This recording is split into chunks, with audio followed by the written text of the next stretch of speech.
The last of these list videos I put together on German watches was based on a request in the comments. This one is 2, and I quite like the idea that so far I've kept up a 100% request to video ratio. Certainly, it isn't too much of an ask given the recent boom in American micro-brand watchmaking, so I'm happy to oblige. One thing I will say though is I could quite easily put together a list featuring a few American watches that I've owned and have made videos on previously, but I don't want these lists to just be immediately limited by those parameters. So in this video I'm going to feature brands I have experience with and watches I have my eye on. As far as the rules for the video goes, the heritage of the brand needs to be American. Not necessarily that everything about the watch is produced in the US, so as an example I would include Hamilton on the list even though they're now Swiss owned. I'm going to feature each brand only once, and obviously the watches featured have to be available under $1,000. There is one second-hand price featured which I'll flag up, but even at retail it comes in well under $1,000. I just wanted to highlight a potential bargain. As for new models, for this video I'll be quoting the stated RRP on the official brand websites.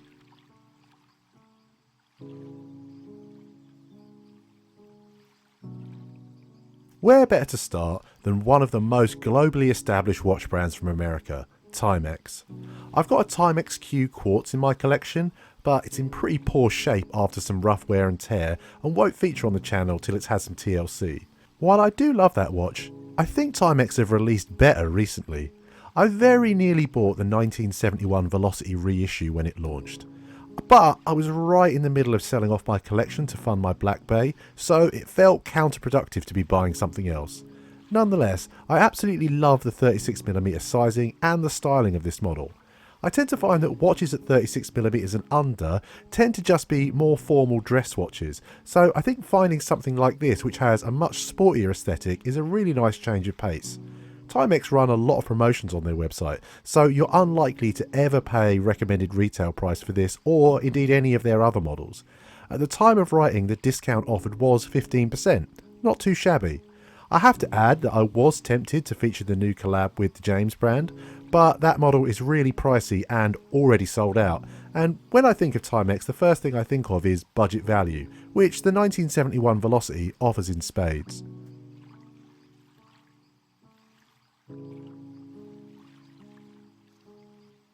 Now immediately you might look at a watch like this and think that is massively overpriced, and to be honest you're not wrong. But this was in part designed by Sopranos lead actor James Gandolfini back in 2011, and given its vibrant colour, it's certainly going to get attention and start conversations.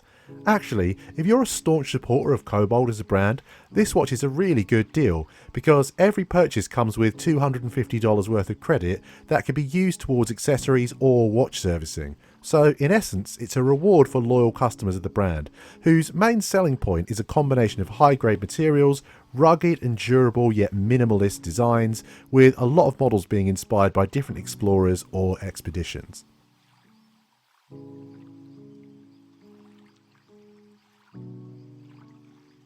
Shinola are a proudly Detroit-based company who I first stumbled across a few years ago when searching for colourful watch styles.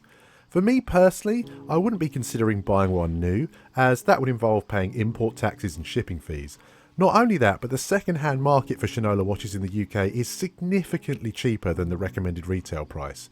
This model is available to buy now on eBay in great condition under half price. And that initial asking price of around $560 is a lot for a quartz watch made of ocean recycled plastic, even if it does look great. You could get a Trewa model, also quartz, also made from recycled ocean plastic, for a fraction of the price if it's environmental concern you're wanting to represent. The Sea Creatures Tetrola for me is an exercise in the colour wheel, making excellent use of the contrast between orange and blue. A classic trope of action movie posters. It looks great and really pops.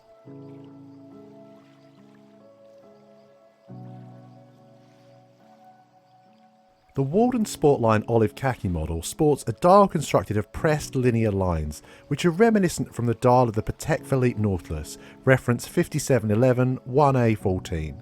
In all honesty, perhaps that's a bit of a stretch, but there certainly are similarities. If you're after an American watch, this does have American assembly, movement and testing. It's got classic styling, a rich and interesting colourway, and a neat sub-second dial. It's from a brand with an interesting heritage, with its founder Oscar Walden having spent time working with Roger Haas at Tissot and Gerald Genta at Universal Genève. The brand even produced watches for Tiffany & Co as part of their tank collection.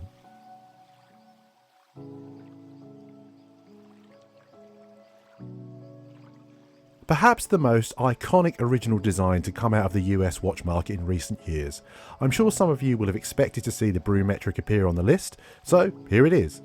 While I really do like the retro dial model, I think the all-steel version is even better. A little peek behind the scenes, I genuinely came very close to ordering one of these in the process of making this video, and the only thing that stopped me was the date function being between 4 and 5. I've said it before and I'll say it again, our diagonal date function is my least favourite complication. The company do make 4 other colourways without the date feature, but none of them grab my attention as much as the retro or silver models. I'm just going to bide my time with Bru. I am confident they will release a version of the metric that I can get fully on board with in the future.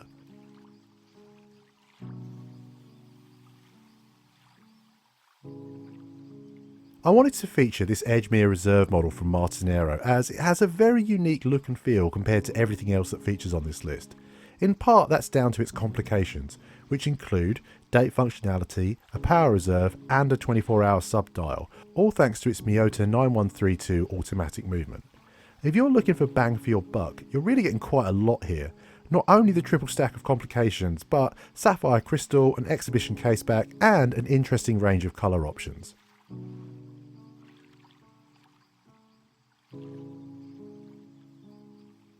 No just go against the grain when it comes to US watch brands. There are a lot of brands out there that I could have featured on this list, but their models are all enormous from my perspective, with a lot of brands starting out at 42mm as their smallest sizing. I've picked out the Nodus Unity Blossom Pink because not only is it tastefully sized at 36.5mm, but that is not a common colourway or dial texture in a watch that is as refined as this. Of course, the model is also offered in a black basic variation if you like the style, but for me, the colourful options are the way to go. And why not pink? You can pretty much guarantee it's going to stick out from a collection and be a talking point on wrist. Plus, I'm a complete sucker for a textured dial, and I can't say I've seen something as nicely executed as this from anywhere else I've researched for this list. It's designed to resemble citrus tree bark, and is both sandwiched as well as including applied markers to give a huge range of depth. Really nice work in my opinion. The only stumbling block here from my perspective is my wife. She doesn't like the colour at all.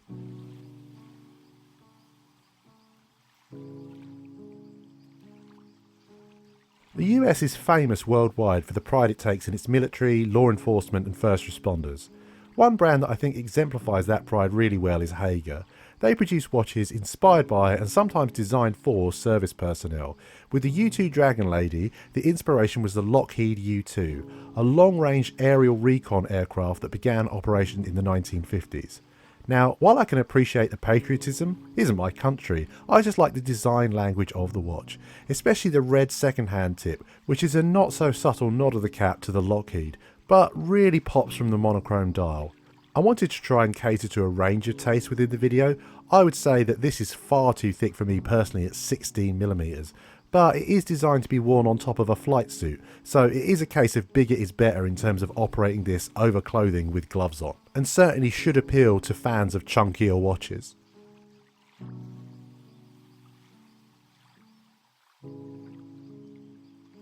This US assembled 200 m rated diver looks about as patriotic as it's possible to be given its striking colourway. This model is actually part of a range of 3, and all 3 use really unconventional colourways that help them stand out from the crowd. The real standout feature beyond the use of colour is the lume, with BGW9 Super Luminova used on the dial and hands, which leads to a ridiculous amount of luminescence. The watch features a Miyota 90015 with a -5 to +10 second tolerance and a 40-hour power reserve. The watch is on the smaller size for a 200 m rated diver at 39mm in diameter, but it does have a 13.7mm thickness with the crystal, so it is going to have a significant profile on wrist. But then, watches that are genuine divers would be worn underwater and often over a wetsuit, where a thicker watch could be helpful in terms of operating the crown and the bezel.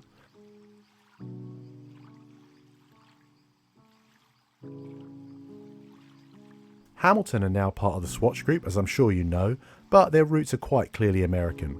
I've owned a khaki field automatic in my time, and while I could highly recommend that watch, as I mentioned in the intro, I want to be able to branch out a little more. So in perhaps the most obvious move ever, my pick from the brand under $1,000 is the new Mubert 38mm.